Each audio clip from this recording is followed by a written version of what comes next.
हम पढ़ रहे हैं रेडिएशन प्रोटेक्शन। रेडिएशन प्रोटेक्शन में आज का हमारा चैप्टर है dose limit. Dose limit, dose limit कौन रिकमेंड करता है? आईसीआरपी। आईसीआरपी फुल फॉर्म क्या होती है? International commission on radiological protection. International commission on radiological protection, इसकी जो स्थापना 1982 में हुई थी। कब हुई थी? 1982 में हुई थी। और इसने अपने जो इसका जो 60वां या 16th जो पब्लिकेशन था, जो 1990 के में पब्लिश्ड हुआ था, इस पब्लिकेशन में इसने वर्कर तथा पेशेंट के लिए जो रिकमेंडेशन होती है वो रिकमेंडेशन दी थी कि इसको इतना डोज ऐसे मिलना चाहिए, ये मिलना चाहिए। ये रिकमेंडेशन इसके द्वारा दी गई थी। डोज लिमिट या परमिशिबल डोज का मतलब क्या होता है कि इंडिविजुअल को उसकी लाइफ टाइम के दौरान कोई रेडिएशन के जो हार्मफुल इफेक्ट उत्पन्न ना हो, उसको हार्मफुल इंजरी रेडिएशन के द्वारा ना हो। तो रेडिएशन डोज लिमिट पढ़ते हैं। डोज लिमिट में हम सबसे पहले देखते हैं ऑक्यूपेशनल वर्कर की डोज लिमिट क्या होगी। सबसे पहले हम देखेंगे ऑक्यूपेशनल वर्कर की डोज लिमिट क्या होगी। ऑक्यूपेशनल वर्कर यानी कामकाजी जो रेडियोग्राफर होते हैं, रेडियोलॉजिस्ट होते हैं, उनकी डोज लिमिट क्या होनी चाहिए। सबसे पहले डोज लिमिट का मकसद क्या होता है? रे आपके डिटर्मिनिस्टिक इफेक्ट को रोकना होता है। क्या होता है? आपके डिटर्मिनिस्टिक इफेक्ट को रोकना होता है। तो dose limit for occupational worker हम देख रहे हैं। देखो सबसे पहले तो देखो हम जो डोज लिमिट काउंट करते हैं, उन डोज लिमिट में एक तो बैकग्राउंड रेडिएशन और दूसरा मेडिकल प्रोसीजर रेडिएशन, ये दोनों काउंट नहीं किए जाते, इनको एक्सक्लूड कर दिया जाता है। मतलब जितना आपको इन चीज़ों, इन दो रेडिएशन डोज है, इनको ध्यान में नहीं रखते हुए रेडिएशन वर्कर, ऑक्यूपेशनल वर्कर के लिए डोज लिमिट ध्यान में ली जाती है। बैकग्राउंड रेडिएशन क्या होता है? बैकग्राउंड रेडिएशन होता है कि एनी टाइम हमें जो अपने जो एनवायरनमेंट से जो रेडिएशन मिल रहा है उसको हम कहेंगे बैकग्राउंड रेडिएशन। जैसे स्पेस से हमें कॉस्मिक रेज मिल रही है, स्पेस से हमें कॉस्मिक रेज मिल रही है, जो अपने टेरेस्ट्रियल रेडिएशन, जैसे हम जहाँ पे जिस लैंड पर खड़े हैं वहाँ पे अगर वहाँ पे यूरेनियम डिपॉजिट है या और कोई डिपोजिशन है, जो उसके अंदर कंक्रीट में डिपोजिशन है, तो उसके कारण जो अपने को टेरेस्ट्रियल रेडिएशन मिलेगा, अपने जो भौगोलिक स्थिति के अनुसार हमें जो रेडिएशन मिल रहा है उसको टेरेस्ट्रियल रेडिएशन कहेंगे। और जो तीसरा है एनवायरमेंटल रेडिएशन, जिसमें जो एनवायरनमेंट में रेडियो एक्टिव गैसेज जैसे जीनोन आदि हैं वो हम इनहेल कर रहे हैं, सांस ले रहे हैं, उनके कारण जो हमें रेडिएशन मिलेगा वो क्या कहलाएगा? जो बैकग्राउंड रेडिएशन, जो एनवायरमेंटल रेडिएशन कहलाएगा। इन तीनों रेडिएशन को मिला के हम इनको बैकग्राउंड रेडिएशन कहेंगे।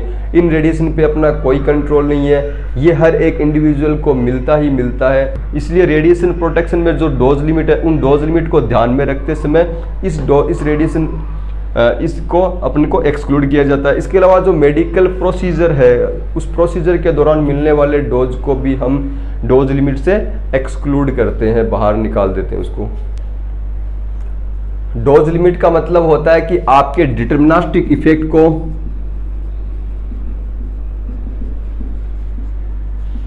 को तो रोकना कि डिटर्मिनिस्टिक इफेक्ट उत्पन्न ही ना हो, और स्टोकास्टिक इफेक्ट की जो ओक्यूर या जो प्रोबेबिलिटी है उसको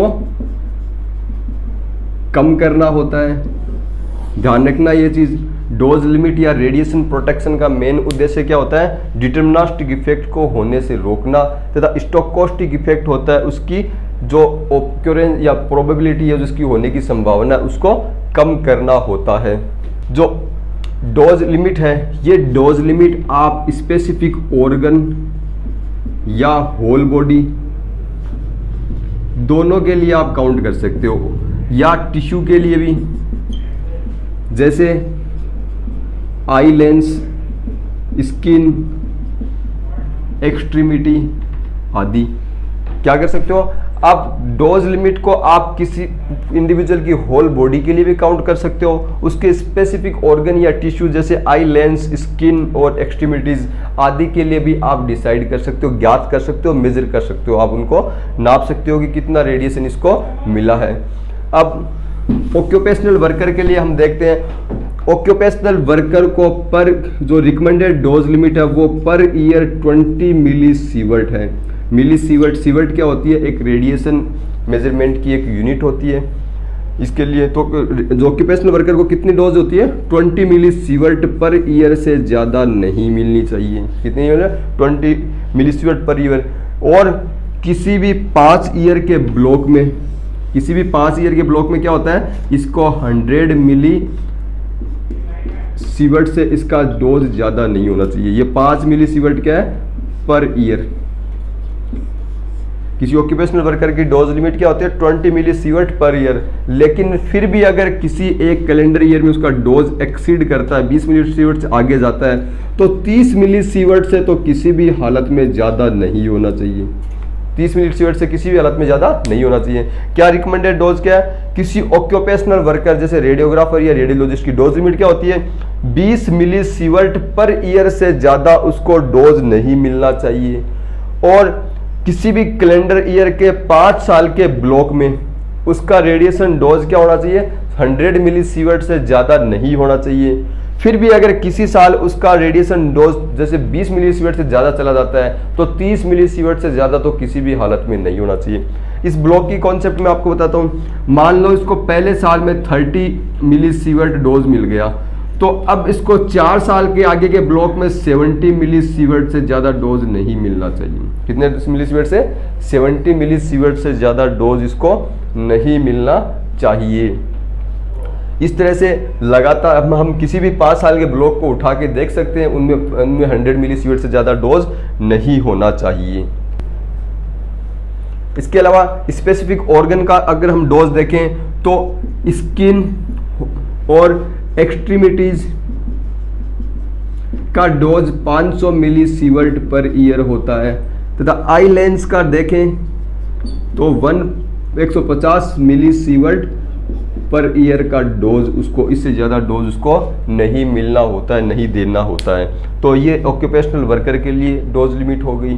उसके हमने उसका होल बॉडी रेडिएशन भी देख लिया है, उसके स्पेसिफिक टिश्यूज़ के लिए भी देख लिया, जैसे स्किन को या एक्सट्रीमिटीज़ को डोज आप 500 मिली सीवर्ट से ज़्यादा नहीं दे सकते। आई लेंस को उसको 150 मिली सीवर्ट से ज़्यादा डोज आप नहीं दे सकते। Trainee student,